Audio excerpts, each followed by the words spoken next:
Final speaker, Beckaly Franks. 3, 2, 1, mob. So inclusive leadership, why is it essential to build infrastructure and hospitality for a future-ready community?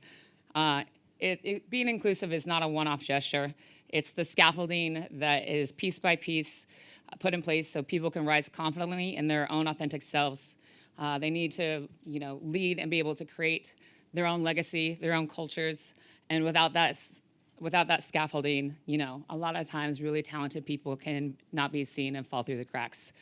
As mentioned, I moved to Hong Kong in 2015 to open the Pontiac, and inclusivity was a very intentional act. One of the pillars of the business was that we were hiring women, and hiring women was never to be, everybody is welcome and everybody has a seat at the table. But in the hospitality sector, it was very, very important to me that we were able to lead with nurture and to create space for women to be seen and to shine. Considerations on who you hire, create the hiring pipelines to bring in the different voices and experiences. Women make up 70% of Hong Kong's hospitality workforce, but that's not necessarily always seen. So it's a primary objective to make sure that our houses are full of women, and that has just become an extension of the DNA in all of our houses in Hungry Ghost. And how does your team show up, and how do they feel confident in commanding the space? How do they interact amongst the guests? And if you can see it. So when I moved to Hong Kong again, it was just by myself, and they were like, what on earth made you think that you could go to Hong Kong and do that? And I was like, well, if you see it in your head and you believe it, then you can do it. And this is the kind of, going back to the infrastructure, these are the things that so the infrastructure for my company with my wife, Hungry Ghost, is continuing to promote the people that we have.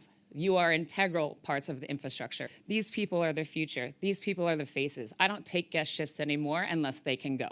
And you will see that all the houses are there. Everybody has a seat.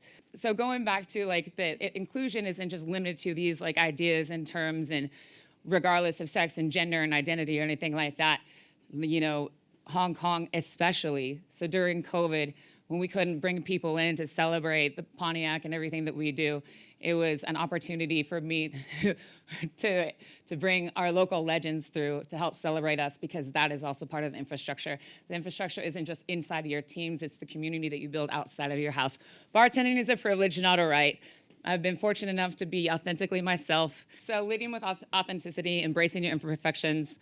You and your team do not need to perform at 150% at all times in order to be valued. The team has the ability to for themselves to co-regulate and stay grounded when things get tough, and help so you do that, and then you help your team do the same. Be sincere. It's important so when you show up, you really have the best intentions for your team and your guests at all times. So building the scaffolding for the next generation. It's also meaning protecting the parts of yourself that feel the work and the clarity. Are you still able to maintain your curiosity? Is it easy to fall and stay safe in consistent modes of output? Or are you able to pull yourself back and still have creative ideas and allow your brain and your heart and your body to breathe? Inclusivity is a competitive advantage in hospitality. The notion of being a star tender and celebrity bartender, it can distort what your idea of hospitality is and the authentic intention and purpose. So my personal branding, one of the branding identities for the Pontiac is Commit to the Lit. That was spawned during a time where it was like a full moon, all forces were happening. It was a massive event, and one of my team members was like, "Mama, it's gonna be so lit." And I was like, commit to the lit. If anybody's familiar, commit to the bit is a very famous term to biting down, getting the work done, and doing it.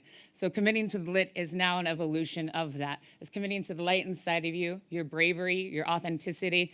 Cali is a very clear example of committing to the lit, knowing who you are, representing who you are, and taking care of yourself, and being bold and brave about it. I'll leave you with this, a little reflection, how is your space designed? Is it an opportunity for people to have a seat at your table? When somebody makes a mistake, are we able to move past the blame and the defense? Are we able to find collective solutions and grow forward together? Are you building who are you building the scaffolding for? And how often do you create room for people to rise?